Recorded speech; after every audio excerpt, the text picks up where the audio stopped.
नमस्कार दोस्तों, आज हम कन्या पूजन के बारे में पढ़ेंगे। कन्या पूजन नवरात्रि के महाअष्टमी और महानवमी तिथि पर होती है। इस प्रथा के पीछे एक बहुत पौराणिक कथा है।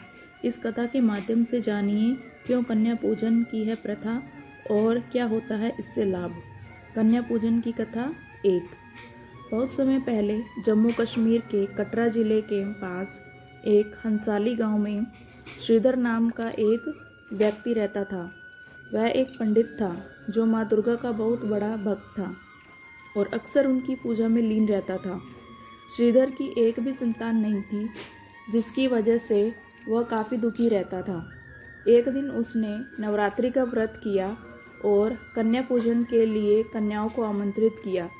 इन्हीं कन्याओं में एक प्यारी कन्या का रूप धारण करके माँ वैष्णो उसके घर पधारी। माँ वैष्णो ने दिया था श्रीधर को भंडारा करवाने का आदेश।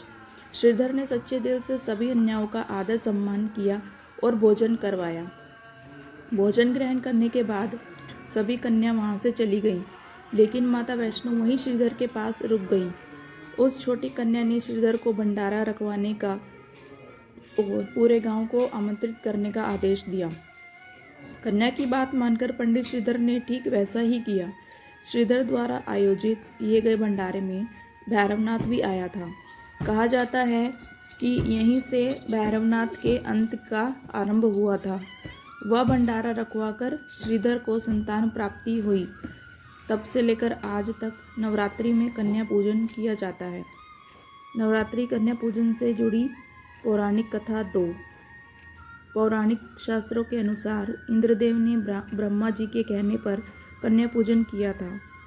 दरअसल इंद्रदेव देवी माँ को प्रसन्न करना चाहते थे। अपनी इच्छा को लेकर इंद्रदेव ब्रह्मा जी के पास पहुँचे और उन्हें माता दुर्गा को प्रसन्न करने का उपाय पूछा। ब्रह्मा जी ने इंद्रदेव से कहा कि देवी माता को प्रसन्न करने के लिए आपको कन्याओं का पूजन करना चाहिए और उन्हें भोजन कराना चाहिए। ब्रह्मा जी की सलाह के बाद इंद्रदेव ने माता की विधि विधान से पूजा करने के बाद कुंवारी कन्याओं का पूजन किया और उन्हें भोजन करवाया। इंद्रदेव के सेवा भाव को देखकर माता प्रसन्न हुई और उन्हें आशीर्वाद दिया। ऐसा माना जाता है कि तभी से कन्या पूजन की परंपरा शुरू हुई। कन्या पूजन का महत्व। नवरात्रि में माता दुर्गा के 9 रूपों की पूजा होती है। पूजन में 9 कन्याओं को ही बुलाने की परंपरा है, जिन्हें माता दुर्गा के 9 रूपों का प्रतीक माना जाता है।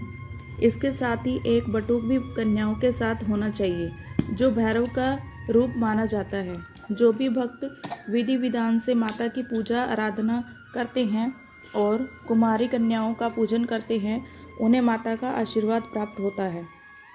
कन्या पूजन करने से माता की कृपा आप पर बनी रहती है और घर परिवार में सुख समृद्धि रहती है। ऐसा करना आपके धार्मिक और आध्यात्मिक ज्ञान को भी बढ़ाता है। आइए अब जानते हैं कि कन्या पूजन के दौरान किन बातों का आपको ख्याल रखना चाहिए। ऐसे करें कन्या पूजन। कन्या पूजन के दौरान आपको 10 साल से अधिक की कन्याओं को नहीं बुलाना चाहिए। कन्याओं को भोजन करवाने से पहले उनके पैर धोएं। इसके बाद उन्हें स्वच्छ स्थान पर बैठाएं। कन्याओं के पूजन से पहले आपको माता रानी को भोग लगा लेना चाहिए। कन्या पूजन के बाद कन्याओं को हलवा, पूरी और चने खिलाने चाहिए। इसके बाद कन्याओं के हाथ धुलवाकर आपको उन्हें आसन पर बिठाना चाहिए और उन्हें दक्षिणा देनी चाहिए।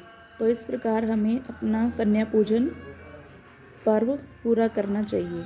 जय माता दी, जय मैया की।